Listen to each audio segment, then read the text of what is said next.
I don't remember deciding to walk in. I just remember my legs moving. The doors opened slowly in front of me, revealing a room that felt too calm for a place built on fear. Everything about it was controlled, quiet voices, still bodies, men in expensive suits who didn't look like criminals, but felt worse. These weren't the kind of men who chased you. They were the kind who owned the people who did. My heart was beating hard now, louder than it had been in days, but I didn't stop. I didn't hesitate. I had run long enough. So I stepped forward. Fully. Where they could all see me. My hands clenched at my sides, my chest rising and falling as everything I had been holding in finally broke through. I'm here. My voice came out louder than I expected, sharp, shaking, but strong enough to cut through the room. You've been hunting me like an animal. My throat tightened, but I forced the words out anyway. Here is your prey. Silence fell. Not confusion. Not shock. Just silence. The kind that makes you realize they were never worried about whether you'd come. Only when. I felt it then. The weight of their attention. The way their eyes moved over me, not with curiosity, but with confirmation. Like I was exactly where I was supposed to be. Something inside my chest cracked. Anger. Fear. Exhaustion. Everything collided at once, rising too fast for me to hold it back anymore. What now? I demanded, my voice breaking as tears blurred my vision. What do you want from me? No one answered immediately. No one rushed. And somehow, that made it worse. Because it meant I wasn't in control of this moment. Not even now. My breathing became uneven, my body suddenly heavier than it had been seconds before. The adrenaline that had carried me this far was fading, leaving everything else behind, pain, fear, weakness. I tried to stay standing. I really did. But the room started to blur, the edges of everything softening as my legs gave in beneath me. The last thing I remember before the darkness took me was a voice. Calm. Cold. Certain. Don't let her die. When I woke up, I knew two things instantly. I was still alive. And I was no longer just a victim. I was something they had decided to keep. When I woke up, the first thing I noticed was the silence. Not the kind I was used to. Not the heavy, watched silence of locked rooms and hidden cameras. This one felt controlled. Intentional. I was lying on a bed that was too soft for someone like me. Clean sheets. No restraints. No locked doors that I could see. That was the first warning. People like them don't remove chains unless they've found a better way to hold you. I sat up slowly, my body aching, my head still heavy from whatever had pulled me under. The room was large, minimal, almost peaceful. But it didn't feel safe. Nothing about this place was safe. The door opened without a knock. A woman walked in, calm, composed, her presence sharp in a way that made it clear she wasn't just staff. You're awake, she said, studying me like I was something she had been expecting. I didn't respond. I just watched her back. Eat, she added, placing a tray on the table beside me. You'll need your strength. For what? My voice came out quieter than I wanted, but it held. She paused slightly. Then gave the smallest hint of a smile. You'll see. They didn't bring me to him immediately. That was part of the game. Time passed, hours, maybe longer. Long enough for my thoughts to start turning against me, for questions to grow louder in the silence. Why keep me alive? Why bring me here? Why not finish it when they had the chance? When they finally came for me, I didn't resist. Not because I trusted them. But because I needed answers more than I needed control. They led me through long corridors, quiet, polished, untouched by the kind of chaos I had come from. This place didn't look like a crime scene. It looked like power. And then I saw him. Junesio Park. standing exactly where I had last seen him, like he hadn't moved, like everything else had simply adjusted around him. "You're awake," he said calmly. I let out a dry laugh. "Disappointed?" His expression didn't change. "You weren't supposed to die." That answer did something to me. Not comfort. Not relief. Something sharper. "Then what am I supposed to be?" I asked. For the first time, his eyes held mine fully. "Useful." I didn't sit when they told me to. I didn't soften. I stood there, facing him, holding on to the anger that had carried me this far. "You said they contacted you," I said. "Why?" He didn't hesitate. "Because of you." My jaw tightened. "That's not an answer." "It is," he replied calmly. "You just don't know the question yet." I hated that. The way he spoke in pieces, like he was deciding how much I deserved to know. "Then explain it to me," I said, stepping closer. "Because from where I'm standing, it looks like I've been hunted, sold, moved, and almost killed, and somehow, I'm still the problem." Silence stretched between us. Then he said it. "Your father built something he couldn't finish." The words hit harder than I expected.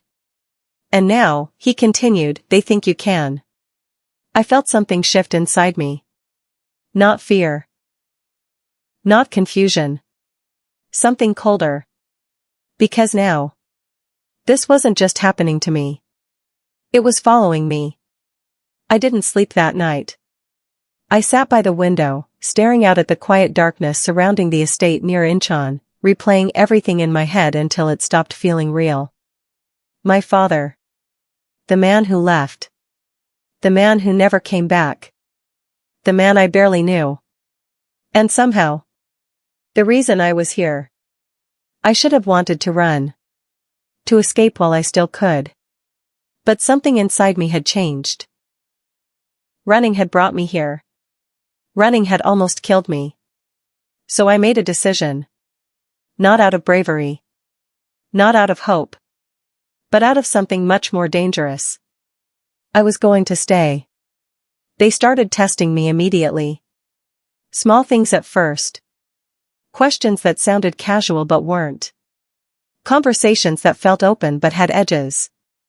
People watching not just what I said, but how I said it. They were measuring me. Trying to figure out what I knew. What I remembered. What I could become. So I gave them just enough. I listened when they spoke. I answered when I had to. I stayed quiet when silence was safer. I let them believe I was still trying to understand. Still adjusting. Still harmless. But inside, I was doing exactly what they were doing. I was studying them. Learning patterns. Noticing who spoke first, and who others waited for. Who asked questions, and who avoided them. This wasn't captivity anymore. This was positioning. And slowly, they were starting to believe I belonged there. The message came late. Hidden the same way as before. "You're inside now." I stared at the screen, my expression unchanged even though everything inside me sharpened. "Yes," I typed back. There was a pause. Then, "Don't trust anyone." I almost smiled. Because that. I already knew. "Too late," I replied. Another pause. Longer this time. Then the message that changed everything. "Then don't get caught." I locked the phone and set it aside, my eyes lifting slowly toward the door as footsteps passed outside. They thought they were watching me. They thought they were testing me. They thought they were in control. But what they didn't know was that I had already made my first move. And they didn't even see it.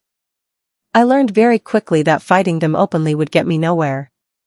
That kind of resistance, it's loud. Predictable.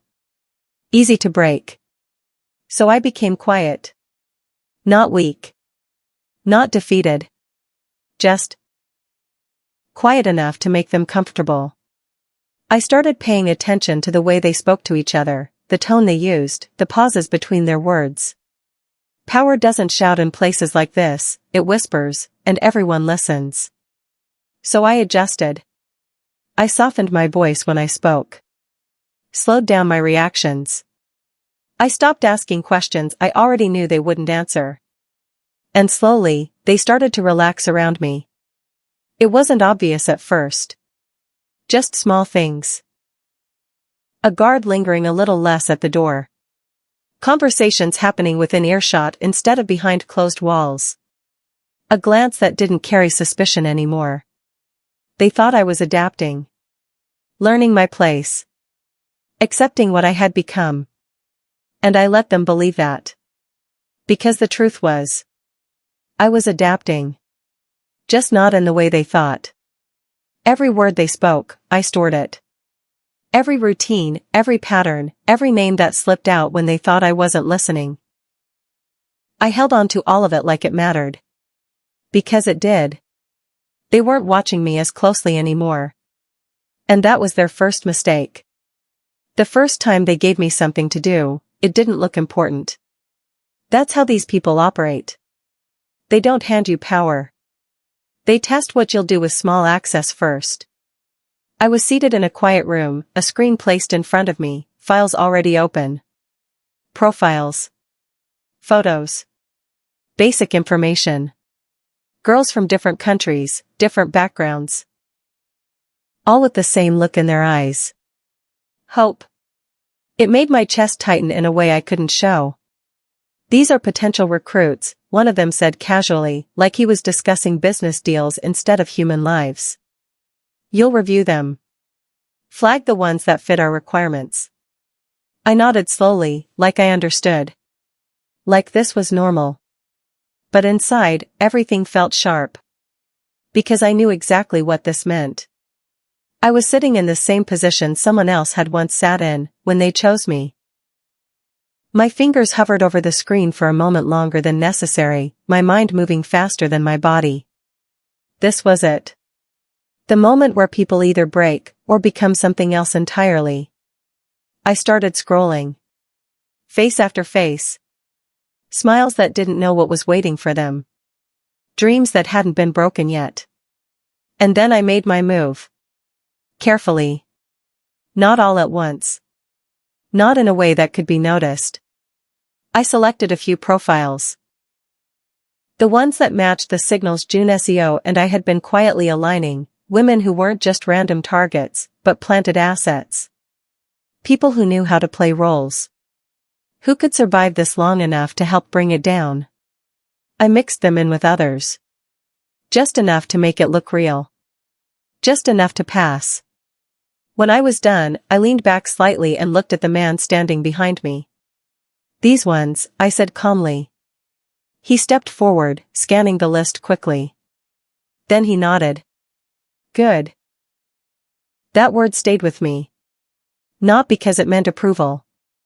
But because it meant I had just crossed a line I couldn't step back from. I wasn't just inside anymore. I was part of how this machine moved. That night, I couldn't sleep. Not because of fear. But because of what I had just done.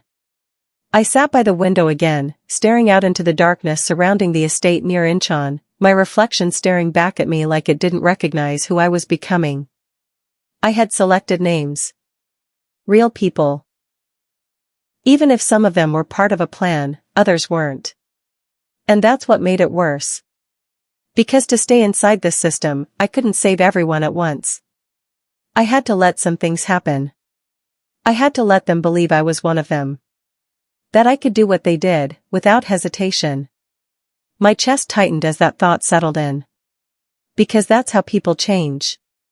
Not all at once. But slowly, decision by decision, until one day, you don't recognize the line you crossed. My phone vibrated softly in my hand. A message. You're getting closer. I stared at those words for a long time. At what cost? I typed back. The reply didn't come immediately. When it did, it was shorter than I expected. We don't have a choice. I let out a slow breath, my eyes closing briefly.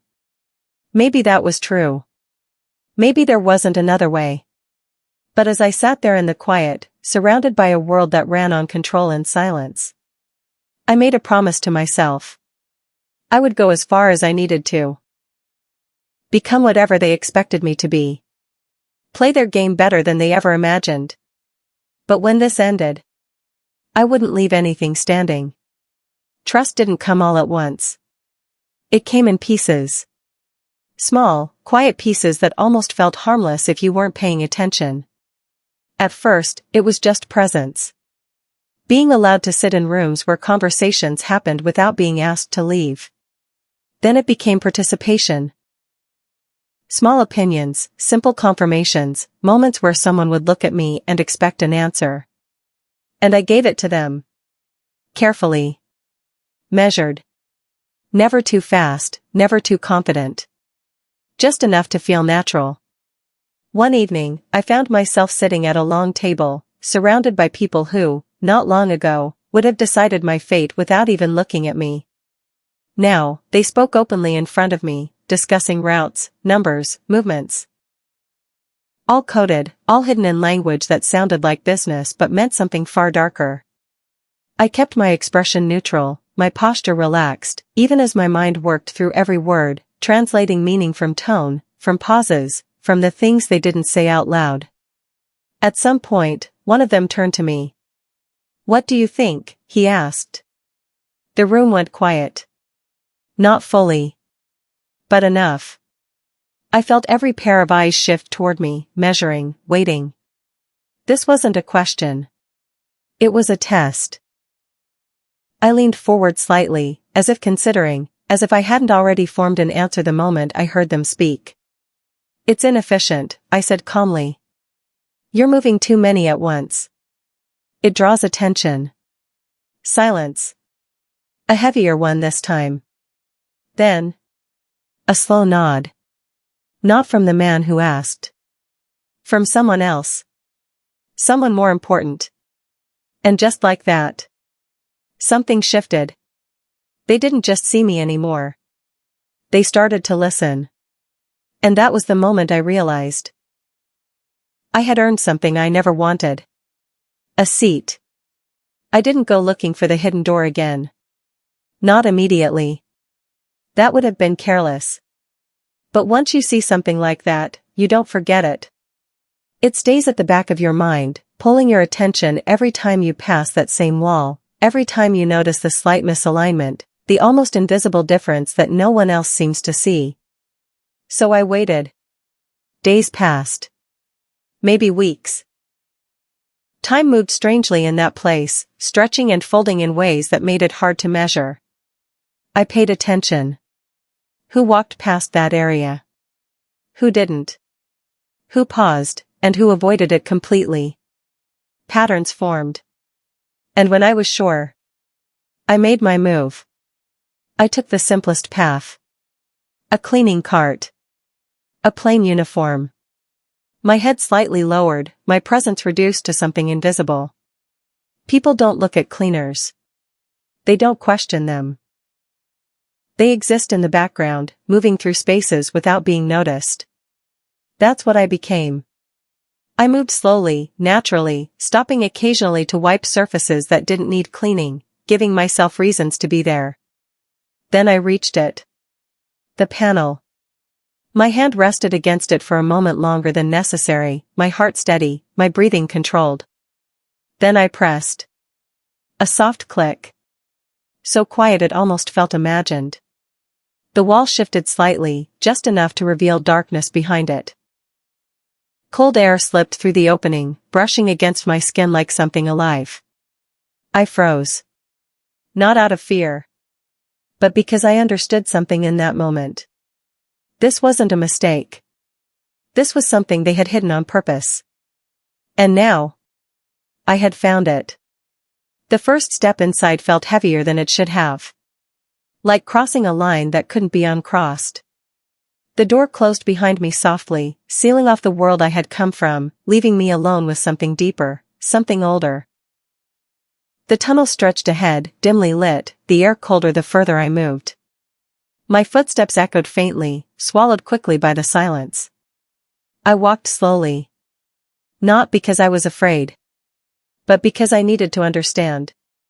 The deeper I went, the more the space changed. The walls became structured, intentional. This wasn't a hidden escape route. This was built, designed, maintained. And then, I reached the end. Or what I thought was the end. Because when the space opened up, it didn't reveal a room. It revealed a world. An underground city. Lights stretched across a wide expanse, illuminating structures that didn't belong beneath the surface. People moved through it like it was normal, like this hidden place was just another part of their lives. Men in suits. Conversations happening casually. Transactions being made without secrecy, because secrecy wasn't needed here. This place didn't exist to the outside world. So it didn't need to hide. My chest tightened as I stood there, taking it all in. This wasn't just a network. This wasn't just an operation. This was something much bigger. Something that had been running long before I ever arrived. And for the first time since all of this began, I understood the truth. You don't destroy something like this from the outside. You destroy it from within. I didn't rush forward. That would have drawn attention. Instead, I blended in. Moved slowly, quietly, like I belonged there, like I had always been part of this world. That's when I saw her. A girl being escorted through the crowd, her movements stiff, her eyes wide in a way that made something inside me tighten instantly. I recognized that look. Not because I had seen it before. Because I had felt it. The confusion. The fear. The silent question of what is happening to me. For a moment, I froze. Because this was real. Not files on a screen. Not names on a list. A person. Right in front of me. And I had a choice. Walk away. Or act. I moved before I could think myself out of it. Carefully closing the distance, adjusting my pace to match theirs, my hands steady even as my mind calculated every possible outcome. One of the men handed her a small vial. I knew what it was. I had seen enough by now. Control. Compliance. The beginning of the end. And in that moment, something inside me refused to let it happen. I stepped in just close enough, just briefly enough. And switched it. My fingers moved without hesitation, replacing it with something harmless I had taken earlier, something that would keep her conscious, aware, present. No one noticed. No one questioned. The moment passed like it had never happened. She took it. Swallowed. And as they led her away, her steps didn't slow. Her body didn't collapse. Her eyes stayed open. Confused. But still there. Still fighting. She glanced back once. Just once. And our eyes met. She didn't know what I had done. She didn't understand why she felt different. But in that moment, something passed between us. Recognition. Possibility. And as she disappeared into the crowd, I stood there, my heart steady, my mind clear in a way it hadn't been before. Because now I knew something for sure. I couldn't save everyone. Not yet. But I wasn't powerless anymore. I had just changed something. Small. Invisible. But real. And this time, I wasn't going to stop there. I didn't go looking for him. But somehow, everything I was doing started leading there. It happened during one of the meetings I was now allowed to sit in. The same long table, the same calm voices discussing things that should never be spoken so casually. I was listening, not speaking. That's when I heard it. A name. Soft. Quick. Almost lost between sentences. But not lost to me. My body didn't react. I didn't move. But inside, something snapped into focus. He's still a problem, one of them said quietly. We should have finished it when we had the chance. Another voice responded, colder. We will. He's getting closer. My fingers tightened slightly under the table. I already knew. Before they even said it. Connie Pieterson's father, the man added, almost casually. That was the moment everything stopped feeling distant. This wasn't a shadow anymore. He was real. Close. Alive. And they were afraid of him. I didn't confront anyone. Not yet. Instead, I went to the only person who had ever given me pieces of truth without pretending they were whole. Junesio Park. He was exactly where he always was, calm, still, like the world moved around him instead of the other way around. You knew, I said the moment I stepped in. Not a question. A statement. His eyes met mine, steady, unreadable. Yes. The honesty hit harder than a lie would have. My chest tightened, anger rising fast now, no longer controlled. You knew he was alive, I continued, my voice shaking despite how hard I tried to hold it steady. You knew this had something to do with him, and you didn't tell me. I told you what you needed to survive, he replied calmly. That wasn't your decision to make. I snapped. For the first time, something shifted in his expression. Not weakness.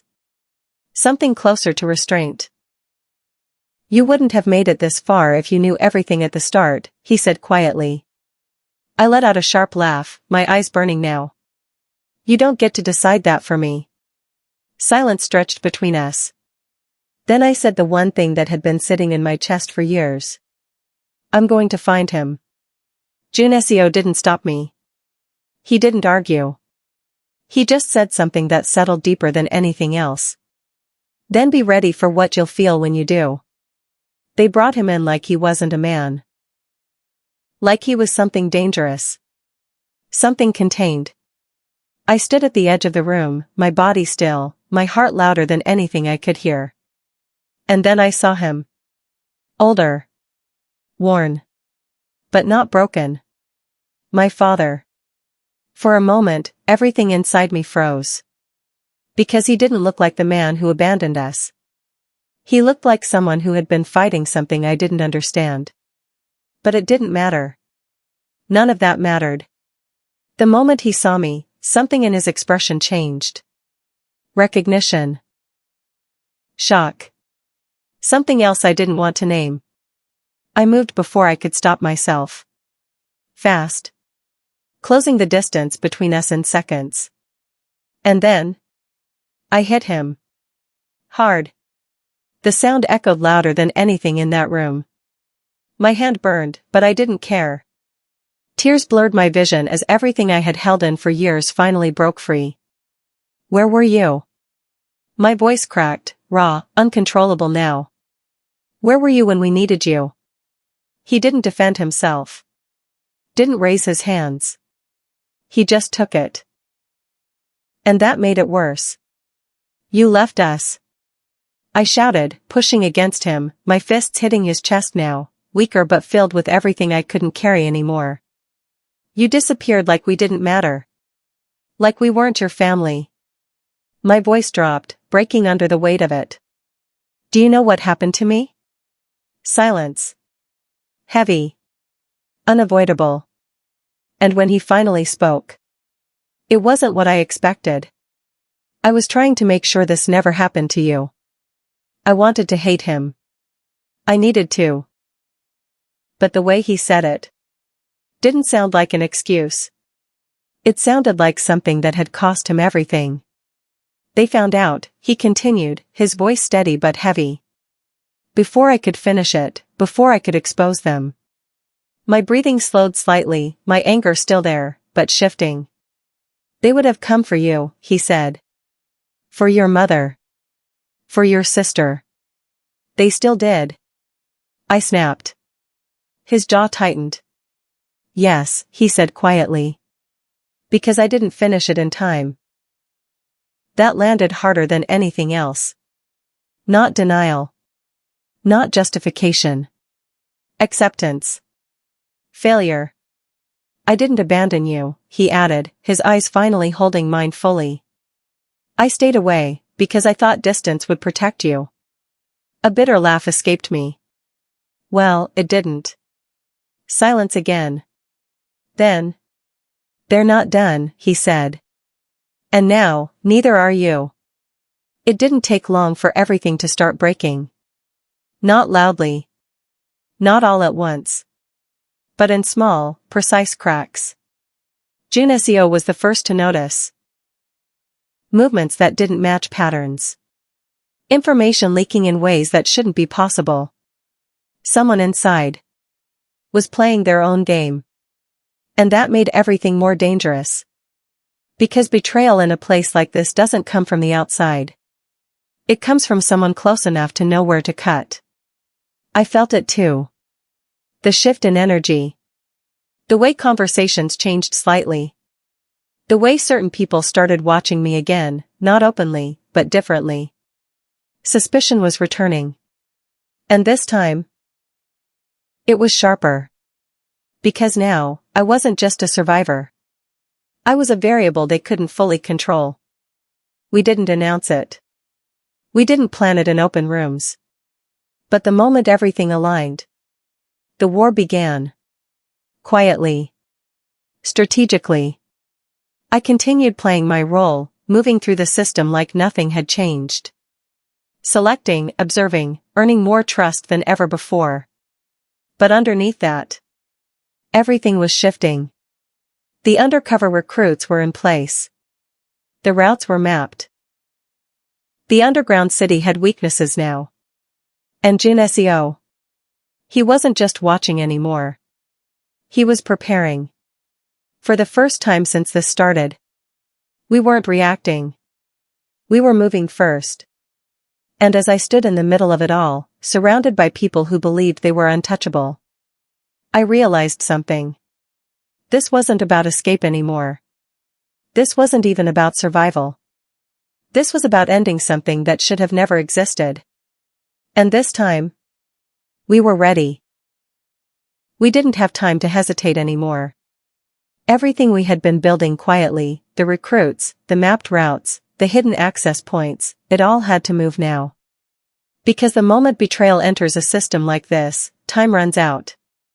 I stood with Junessio Park and my father for the first time in the same space, not as enemies, not as strangers, but as three people connected by something bigger than any of us had planned.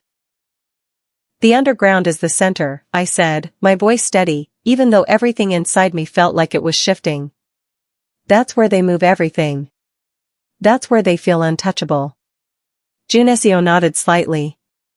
Then that's where we break them. My father looked at me, not like the girl he left behind, but like someone he didn't fully know anymore. They'll shut everything down the moment they sense it, he said. You won't get a second chance. I held his gaze. I don't need a second chance. Silence. Then I added quietly. I just need one. The hardest part wasn't the danger. It was pretending nothing had changed. I walked back into those rooms like I still belonged there. Like I hadn't seen the cracks forming. Like I wasn't the reason they were about to break. They trusted me now. More than before. That was their biggest mistake. I made suggestions. Adjustments. Small improvements to their operations that made everything run smoother, faster. More efficient. They thought I was helping them grow. But what I was really doing was guiding everything into one place. One moment. One collapse. Even the new recruits I brought in, quiet, obedient, perfect on the surface, fit exactly what they were looking for. They didn't question it. Why would they? Monsters don't expect to be hunted. Everything moved at once. The signal went out quietly. No alarms. No warnings. Just a shift. I walked the same path I had memorized weeks ago, my body calm, my mind sharper than it had ever been. The cleaner's uniform. The lowered gaze. The slow, invisible steps. The door opened. The tunnel welcomed me again. But this time, I wasn't alone. Behind me, hidden in silence, were the ones they never saw coming. And as we stepped into that underground city, it felt different. Not powerful. Not untouchable. Exposed. For the first time. I moved through it like I belonged there, my eyes scanning, my mind guiding every step. I knew where they kept them. I knew how they moved them. And this time, I didn't just watch. I acted. Doors opened. Locks failed. Routes shifted. Girls disappeared from where they were supposed to be, and reappeared where they could finally breathe. Confusion started small. Then it spread. Panic is quiet at first. Then it becomes loud. Very loud. The moment they realized something was wrong. It was already too late. Systems started failing. Lights flickered. Communications broke down. The underground city, their perfect, hidden world, was turning against them. I stood in the middle of it, my heart steady, my body moving with purpose as everything we had planned unfolded around me. And then I saw him. My father.